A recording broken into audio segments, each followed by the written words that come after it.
What if I told you there's a group of people in the heart of modern America who have discovered a way to live without health insurance, without car payments, without a retirement fund, and without ever buying a new outfit from a store? And what if I told you that by giving up these things, they might actually be richer in the ways that count? Today, we're going to uncover 10 surprising things the Amish never buy.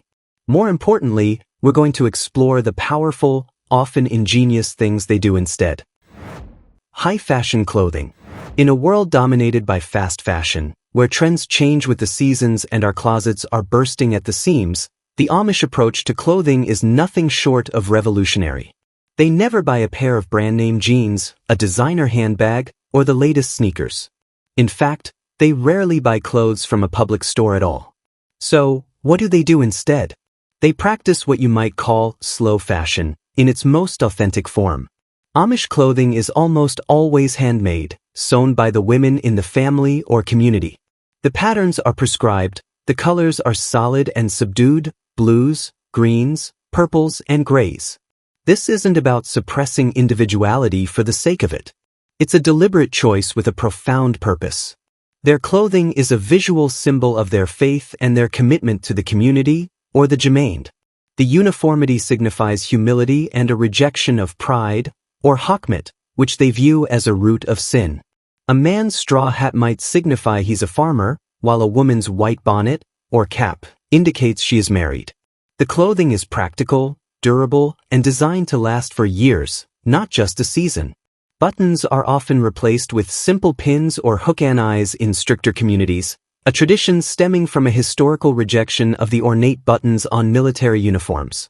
The modern takeaway: while we may not be sewing our own wardrobes, we can ask ourselves, do our clothing choices reflect our values, or are we just following the herd?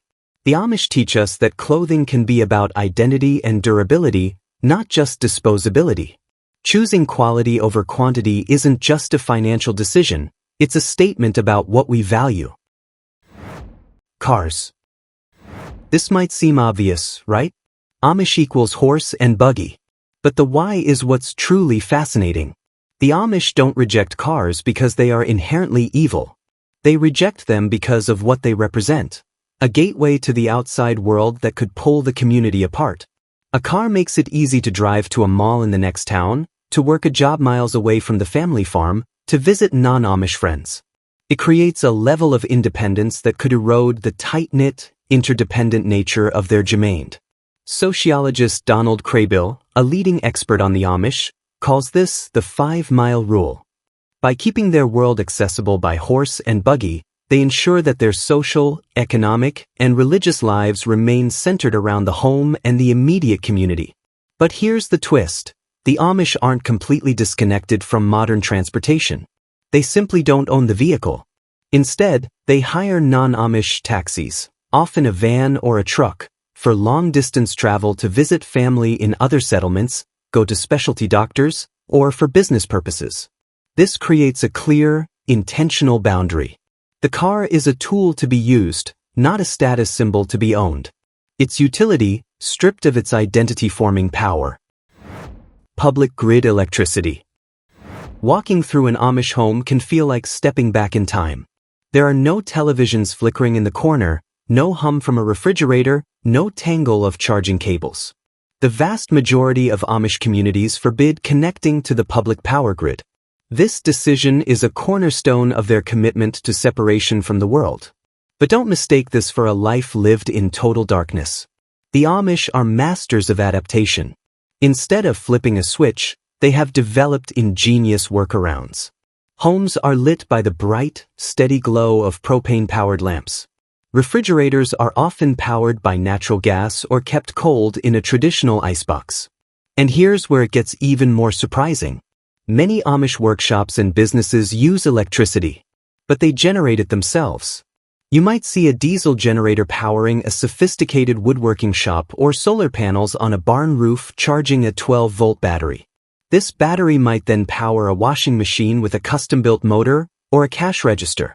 The key difference, once again, is about control and intention. By generating their own power, they can carefully regulate which technologies they allow into their lives. They can embrace a tool that makes their work more efficient without opening the floodgates to televisions, video games, and the internet, which they believe would harm family and community life. It's a brilliant example of being in the world, but not of it. Musical instruments. In a culture so rich with song, this one feels like a paradox. The Amish have a deep and powerful tradition of singing. Their church services are filled with slow, complex, centuries-old hymns sung in unison, without any harmony. This collection of hymns, known as the Ozbund, is one of the oldest Protestant songbooks still in continuous use. Yet, you will almost never find a piano, a guitar, or a violin in an Amish home. The Amish believe that musical instruments, much like flashy clothing, can lead to self-glorification and performance. The goal of their singing is not entertainment or individual expression, but collective worship. The unadorned human voice, joined with hundreds of others, is the ultimate instrument for praising God. It ensures that no single person stands out. Instead of private music lessons, Amish children learn these ancient hymns by ear, absorbing them through a lifetime of listening in church and at home.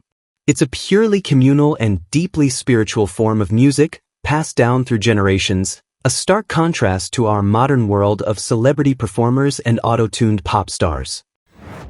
Higher education. An Amish child's formal education ends after the 8th grade, usually around the age of 14 or 15. In a society that relentlessly pushes for college degrees and lifelong learning, this can seem shocking. A 1972 Supreme Court case, Wisconsin v. Yoder, even affirmed their right to do this, based on religious freedom. But to the Amish, this isn't the end of education, it's the beginning of a different kind. They believe that the formal schooling they provide in their own private schoolhouses is more than sufficient for the life their children will lead. It teaches them the essentials: English, German, arithmetic, and history, all within the context of their faith. What happens after 8th grade? They begin their real-world apprenticeship. Boys work alongside their fathers in the fields or in a trade like furniture making. Girls learn from their mothers how to manage a household, cook, sew, and garden. This is a hands-on, practical education for life. It's a curriculum of competence, not theory. They are learning the skills that will allow them to be productive members of their community. And the results speak for themselves. The Amish have an estimated 90% success rate for their small businesses, a figure that would be the envy of any business school. Televisions and smartphones. This is perhaps the most profound rejection of modern life.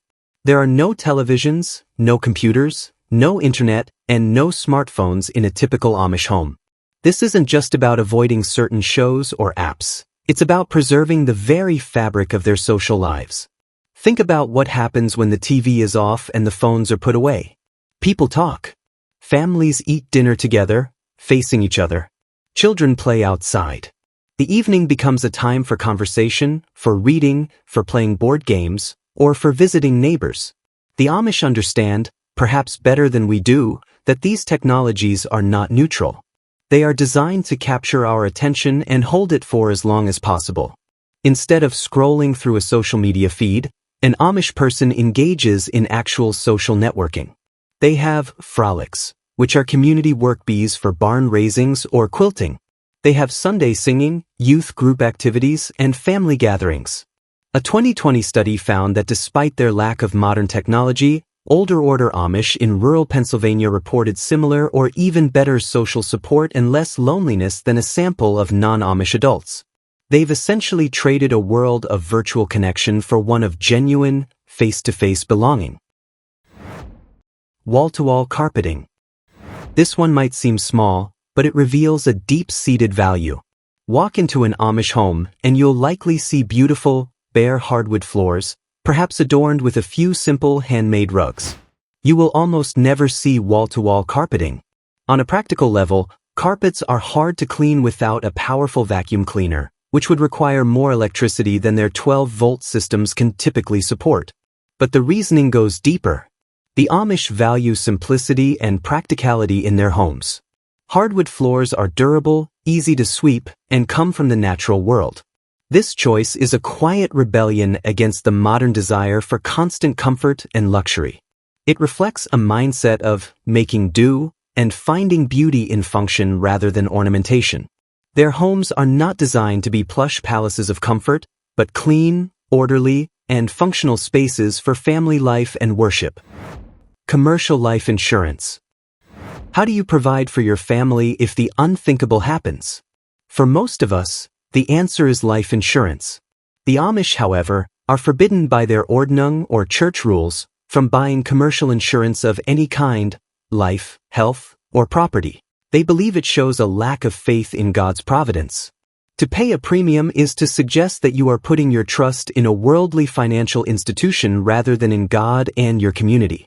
So, what happens when a barn burns down or a father passes away, leaving a young family behind? The community becomes the insurance policy.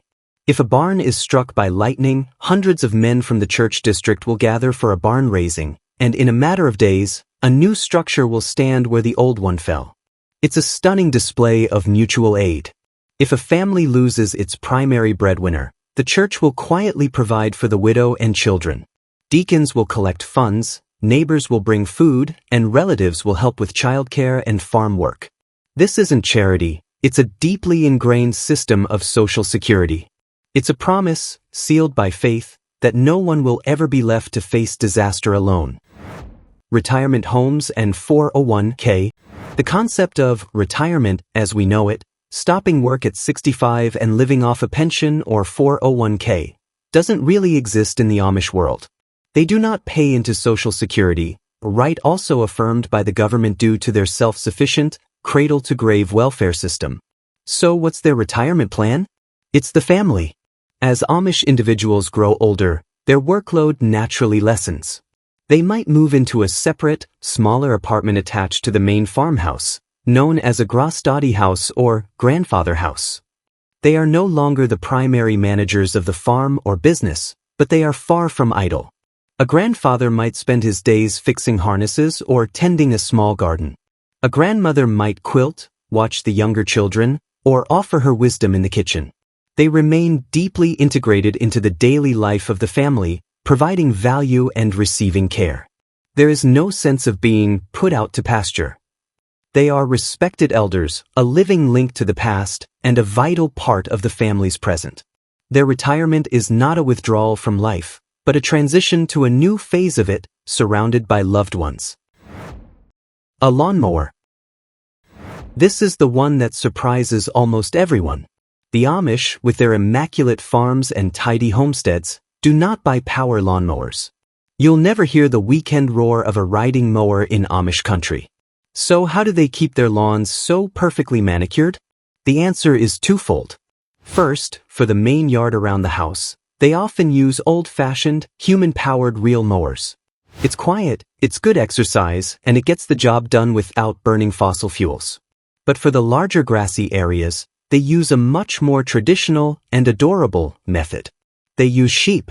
A small flock of sheep acts as a natural, self-propelled, fertilizing lawn care service. It's a closed-loop system of elegant simplicity. The sheep keep the grass short, their droppings enrich the soil, and they require no gasoline, no oil changes, and no noisy engine, just a bit of pasture and water. It's a perfect encapsulation of the Amish way. A simple, nature-based solution that is both practical and profound. Their world is not a perfect utopia, and their lifestyle isn't for everyone. But their choices challenge us to look at our own lives and ask some important questions. Why do we buy the things we buy? Are they meeting a real need, or are they just feeding a sense of anxiety or inadequacy? Could we find more security in our relationships than in our financial portfolios? Could we find more joy in creating something than in consuming something? You don't have to sell your car or give up your smartphone to learn from the Amish. Maybe it just means choosing to repair something instead of replacing it. Maybe it means scheduling a regular, device-free dinner with your family. Or maybe it just means knowing your neighbors' names and being willing to lend a hand when they need it. The Amish remind us that wealth isn't about what you have, but about what you don't need. And in our frantic, cluttered, modern world, that might be the most surprising and valuable lesson of all. In a world obsessed with the latest health fads and expensive wellness trends, Could the secrets to a healthier, happier life be found in a community largely untouched by modern technology? In the heart of Amish country, time seems to move a little slower and well-being isn't a luxury, but a way of life. Get ready to be surprised, inspired, and perhaps to rethink your own approach to health. Secret number 1. The power of purposeful work. Step into an Amish community, and one of the first things you'll notice is the constant activity. From dawn till dusk, individuals of all ages are engaged in meaningful work, whether it's farming the land, crafting furniture, tending to livestock, or managing the household. This isn't just about productivity, it's a foundational element of their health. Think about it. Our modern lives often involve long hours sitting at desks, leading to sedentary lifestyles and a host of related health issues. In contrast, the daily physical exertion inherent in Amish life provides a natural, consistent form of exercise. Studies have shown that regular physical activity, even moderate intensity, drastically reduces the risk of chronic diseases like heart disease, diabetes, and certain types of cancer. For the Amish, this isn't a scheduled workout, it's simply the rhythm of their day. Imagine your body as a finely tuned machine. Leaving it idle for too long causes it to rust and seize up. Purposeful work, like the Amish engage in, keeps all the parts moving smoothly and efficiently. Secret number 2. The nourishment of real food. In an age of processed ingredients and fast food convenience, the Amish maintain a strong connection to the source of their food. Their diet largely consists of whole, unprocessed foods, fresh fruits and vegetables from their gardens, milk and eggs from their own animals, and grains ground for homemade bread. This emphasis on real food provides their bodies with essential nutrients without the added sugars, unhealthy fats, and artificial additives that are so prevalent in modern diets. Think about the rise in diet-related illnesses in our society. Could a return to simpler, whole foods be a key to reversing this trend? The Amish seem to have instinctively understood this all along. You won't find an Amish person reaching for a bag of chips filled with unpronounceable ingredients. Their snack of choice might be a crisp apple straight from the orchard. Secret number 3. The strength of community. The Amish live in close-knit communities where mutual support and social connection are paramount. They rely on each other for everything from barn raisings to childcare. This strong sense of belonging and shared responsibility fosters emotional well-being and reduces feelings of isolation, which we know can have a significant impact on both mental and physical health. Consider the loneliness epidemic in many modern societies. The Amish experience offers a powerful reminder of the importance of human connection for overall health. When an Amish family faces a challenge, like an illness or a loss, the entire community rallies around them, offering practical help and emotional support. This collective strength is a powerful buffer against stress and adversity. Secret number 4. The restorative power of simplicity. In a world constantly buzzing with notifications and endless stimulation, the Amish intentionally choose a simpler way of life, free from the constant barrage of technology. This isn't about shunning progress entirely, but about consciously creating space for quiet reflection, meaningful interactions, and a slower pace of life. Studies increasingly show the negative impacts of excessive screen time and constant connectivity on our sleep patterns, stress levels, and overall well-being. The Amish, by limiting their exposure to these modern distractions, likely experience a greater sense of calm and mental clarity. Imagine trying to have a conversation in a crowded, noisy room. It's difficult to focus and connect. Similarly, a life filled with constant digital noise can make it hard to tune into your own inner voice and prioritize your well-being. Secret number 5. The wisdom of traditional remedies. While the Amish are not averse to modern medicine when necessary, they also possess a deep knowledge of traditional herbal remedies and natural healing practices passed down through generations. They often utilize locally sourced herbs and time-tested methods to address common ailments. This connection to traditional knowledge reminds us that for centuries, humans relied on the natural world for healing, and there's still much wisdom to be found in these practices. Ethnobotanists and researchers have increasingly been studying traditional medicinal practices around the world, including those of the Amish, uncovering the potential benefits of various natural remedies. Secret number 6. The benefits of outdoor life. Amish life is deeply intertwined with the natural world. They spend a significant amount of time outdoors, working in their fields, tending their gardens, and traveling by horse and buggy. This constant exposure to fresh air and sunlight offers numerous health benefits. Sunlight, for example, is a vital source of vitamin D, crucial for bone health and immune function. Spending time in nature has also been shown to reduce stress levels and improve mood. Studies have indicated that individuals who spend more time outdoors tend to have lower rates of depression and anxiety. The Amish, by virtue of their lifestyle, likely experience these benefits on a daily basis. Secret number 7. The strength found in faith. For the Amish, faith is not just a Sunday practice, it's an integral part of their daily lives. Their strong religious beliefs provide a framework for meaning, purpose, and community support.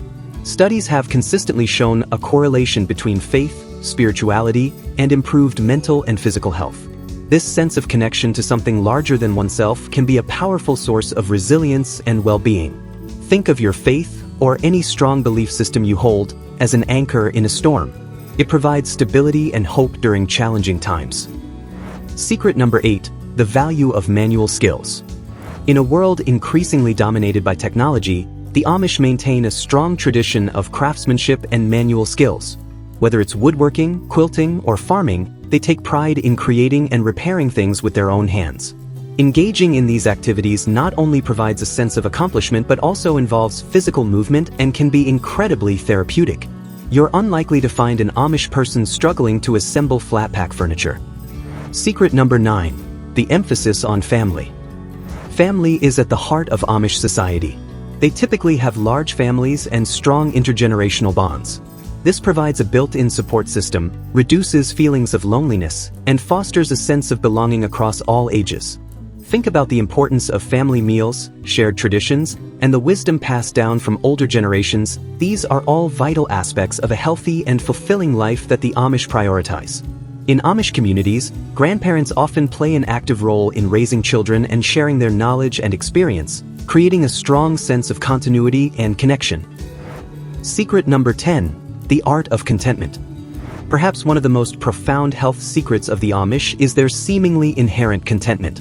They live within their means, value simplicity over material possessions, and find joy in the everyday moments. This mindset can significantly reduce stress and anxiety, which are major contributors to various health problems in modern society. Their focus on what truly matters, faith, family, and community, seems to shield them from the relentless pursuit of more that often characterizes modern life. Studies on happiness and well-being often highlight the importance of gratitude and contentment over material wealth. The Amish lifestyle appears to naturally cultivate these qualities. So, what can we learn from these 10 hidden Amish health secrets? They aren't about expensive gadgets or complicated diets. They are about embracing a lifestyle that prioritizes purposeful movement, real food, strong community bonds, a connection to nature, and a sense of contentment. While we may not be able to completely replicate the Amish way of life, we can certainly incorporate some of these timeless principles into our own. Move your body regularly, find ways to incorporate more physical activity into your daily routine, even if it's just a brisk walk or gardening. Prioritize whole foods, focus on eating more fruits, vegetables, and unprocessed foods. Try cooking meals from scratch more often. Nurture your connections, make time for friends and family. Engage in your community and build meaningful relationships. Unplug and simplify. Create intentional breaks from technology. Spend time in nature and find moments for quiet reflection. Embrace gratitude. Focus on the positive aspects of your life and practice gratitude for what you have. The health secrets of the Amish aren't really hidden at all. They're simply a reminder of the fundamental principles of well-being that have been known for generations. By looking beyond the noise of modern life, we can find valuable lessons in simplicity, community, and a life lived with purpose. What are your thoughts? Share them in the comments below. And if you enjoyed this video, be sure to like and subscribe for more insightful content.